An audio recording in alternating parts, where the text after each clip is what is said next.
Are you looking to buy a bigger home for you and your family? Well, in today's video, we're gonna dive into the 6 costly mistakes many home buyers make at the time of writing a real estate contract. So let's jump right into these mistakes. Mortgage rates may be at a high for the year, but that's not stopping people from buying homes, fixing them with the intention of selling them quickly at a profit. In fact, a growing number of flippers are now seeing record returns. But buyers beware, the more flippers, the greater the possibility you could get stuck with a costly lemon. Okay, so through my real estate career, I've seen so many buyers making a mistake, and sometimes not necessarily the buyer, because the buyer may not necessarily know what's going on with the purchase of a piece of real estate. So today's video, I'm going to look at the 6 costly mistakes that you can make when writing an offer. And if you don't put the right things, that definitely can be a big problem for you down the road. So number one thing is here, and it is not in particular order. I'm just going to talk about the mistakes. So we're going to start with the first one. It's lack of having the right contact information, the names of the parties. When you don't have the right names of all the parties in the contract, that can create a lot of confusion, that can create a lack of understanding, that can create something to say, maybe this agent, it's just did it real quick without really caring and reading a lot of information. Sometimes the seller, it is not just a human being, it's like a trust, it's like an entity, can be a company. And failure to recognize the full name of this person, the seller, can be a big problem for the listing agent, because it only shows that you didn't take the time to do the proper investigation. So very important that right here you have the name of the people that it's going to be. Now there's some times where yes, the husband and wife are buying, but the wife is not on the loan, is only on the contract. Very important to check with your loan officer if that it is something that you should do. Believe it or not, I have had cases where they put the wrong information in the parties in the whole contract, and that just creates a huge issue. And to me, that is only an indication that this agent could be a problem down the road. Speaking of I'm on the listing side, speaking of the buyer agent. So I wanted to make sure that if you're going to do these things, do it right, do the proper investigation, so this cannot cost you the potential purchase of your dream home. At the end of the day, we're talking about the house you're going to be moving into it, because you're buying for the first time, or you already own a property, you're moving up into something bigger. So this is very important to have all that information.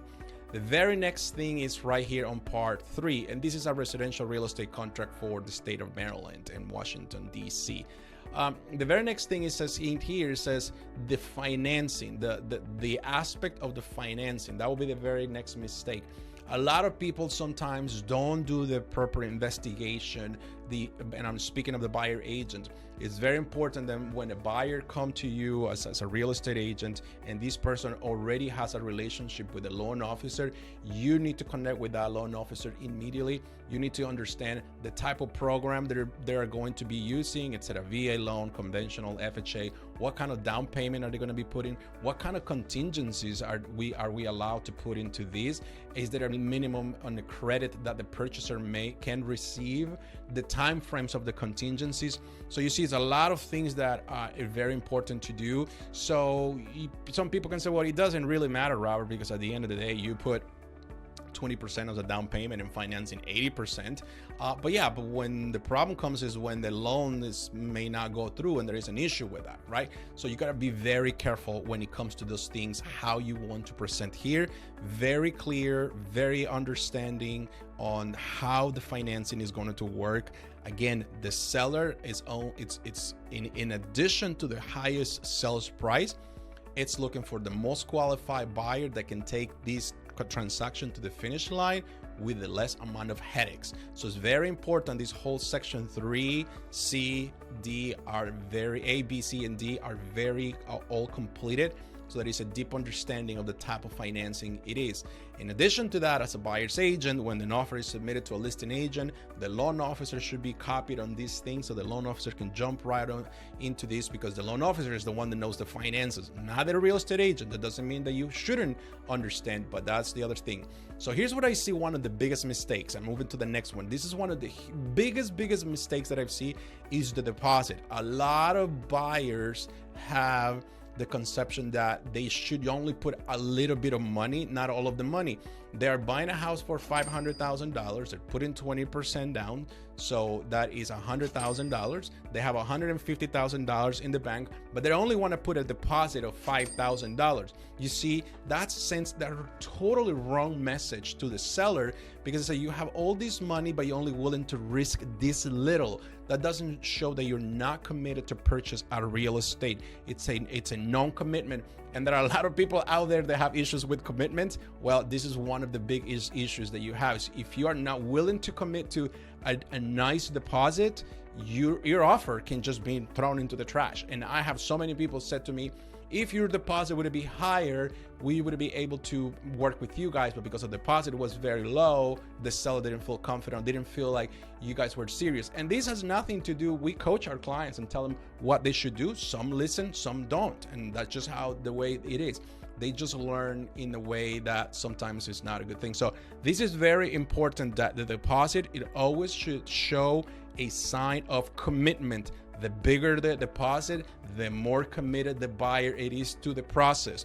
The smaller the deposit, the less of a commitment the seller is going to smell, and you may not be able to get this house. So super important that you work with these things immediately as you are working. So is there any rule of thumb in this? No, there is no rule of thumb, but I would say that a good probably 5 to 10% of the sales price should be something to include in a good deposit. So in this case, you're doing a $500,000 purchase, you put in 20% down, so you're looking about $25,000 to $50,000 in the deposit. And remember, this deposit will be applied to you towards your closing costs. So if your total closing costs are going to be $125,000, which includes the deposit, and you already have $25,000 in, all you have to bring to the table is $100,000, right? So it's very important in this.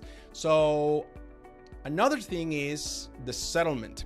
Settlement is very important to everybody, to the seller and to the buyer, to the lender, to the title company. Everybody needs to really be aware of the settlement time, because sometimes you might want to put a settlement date there that works for your client, but you don't know if it works for the seller. And if you are in a multiple offer situation, believe me, the settlement date can make a huge difference. So you got to be careful when you put the settlement date. What I do as a buyer's agent, I will call the listing agent immediately, and here are the questions. When do they need to settle by? And then they say, wait, we need 30-day settlement. Okay, no, give me a specific date. 30-day settlement doesn't, we can take a whole week negotiating this whole thing, right? Now it becomes 40-day settlement. Oh, by the end of this month. Okay, excellent. Do the sellers need to stay in the property, what is called a rent back or post-settlement occupancy? Yes or no? Those are very important things. Again, these are costly things that can cost you like the whole transaction. And let's be honest, you are doing this because you want to buy a bigger home for yourself. So this is something that you got to pay a lot of attention when it comes to these things, because as I said, many people have lost transactions and contracts because the settlement they didn't do the proper investigation. Okay, so we're gonna move to the next thing. Is you have to understand the legal implications of certain aspects of this. Like in this example, this contract has a wood destroying insect or termite inspection and has a lead-based paint regulation. So it's very important that you understand a lot of these things that are part of the contract and what can be included and cannot be included. It is important to read a lot of this information ahead of time. What I do is, after I meet with my buyer clients the first time, I will give them a blank copy of this for them to read it. In the event they have any questions about the information here, I am not an attorney. I cannot interpret law. However, I can tell them the way how it's written, but if they need to seek legal advice, I will definitely put them in touch with somebody that I know it is important to do. Okay, they're gonna jump to the very next thing, and the very next thing is the financing contingency. Okay, so here's where you need to be protecting your client. The declaration of you want to purchase a property with the terms, it's important, but how can a buyer be protected from their agent, from the real estate side? It's extremely important, and this is where we need to really look into this. So first of all, you got to be careful when you're doing your financing. The application has to be properly submitted. When a buyer comes to me and tells me they just submitted an application and they haven't heard back, but they think they are approved, that's a big red flag to me, because a loan officer should be able to articulate what is part of the application, what could be potential conditions, or what things needs to be done in order to make this happen. So it's very important to understand that in the financing contingency, there is a portion right here where the buyer have to state for how long this contract is going to be contingent. When I go scroll back to page 1, and in here on the page 1, remember, as I said before, this is a very important part. It says here what kind of financing are you going to be looking into: conventional, FHA, VA. This contract is not contingent on financing, and other typical example of other, it is cash. So as you can see, very important to understand. So this is how you start protecting that $25,000, $50,000. This is how you can protect that money that you have worked and earned, and it's taking you a lot of time. So this, if you know the need to have a contingency, especially if you are moving from a smaller house into a bigger home, and you are going to be either renting that other property, primary house, or maybe selling it, you need to understand this. Typically speaking, a good lender can have a loan approval between 19 to 25 days. My default is 21 days, but that's when I know the lender very well, how good they are. If it's a lender that I don't know, especially a big bank, national bank, which I'm not going to say the name, then yes, I wouldn't put a lot of, I would put more time, more than 21 days. I'll probably go up to 29 days. The very next thing you need to understand is the appraisal contingency. Okay, that's another huge mistake that people not put in appraisal contingency. Remember, $25,000 are on the hook. If you do not perform the way you're supposed to, this can be a problem. Those $25,000 are going to be put at risk. So having some kind of appraisal contingency, you remember the house has to be sold several times. The buyer that falls in love with the house is the one that you have to sell it to, but the next person that you have to approve the purchase is the bank. So you have to, in essence, have to sell the house to the lender. So this is where the lender will hire an appraiser that the buyer will be paying for. And then that appraiser is going to go out there and determine if the value of the home it's in line to what the seller is asking for. If the value of the home is not in line with that, they're going to issue a report, and the report is going to say how much the house is worth. At that point, if it's below the asking price and the buyer did not waive, and the buyer didn't include an appraisal contingency, that means that difference, the gap, has to be covered by the buyer. And you may say, well, if it's a $5,000, it's not a problem. Yeah, it's not a problem. But what if the appraisal comes in the example of 500 comes at 450? In addition to the 20% down, now it's costing this buyer another $50,000 to do that. So it's very important to have this thing here. And the very, very, very, very last mistake it has to do is with inspections. Yep, a lot of these inspections, sometimes it is just very difficult for buyers to really recover from if they don't put a home inspection contingency. There are many times when people buy these homes and the homes need a lot of repairs, especially if the homes are built in the 40s, 50s, 60s, 70s. Even brand new homes sometimes need repairs. The only thing, you may have a warranty from the builder, but on an older house or a flip, it's very, very, very difficult to do those things. So make sure you have some old inspection contingencies. I always recommend that it has to do with the structural inspection contingency.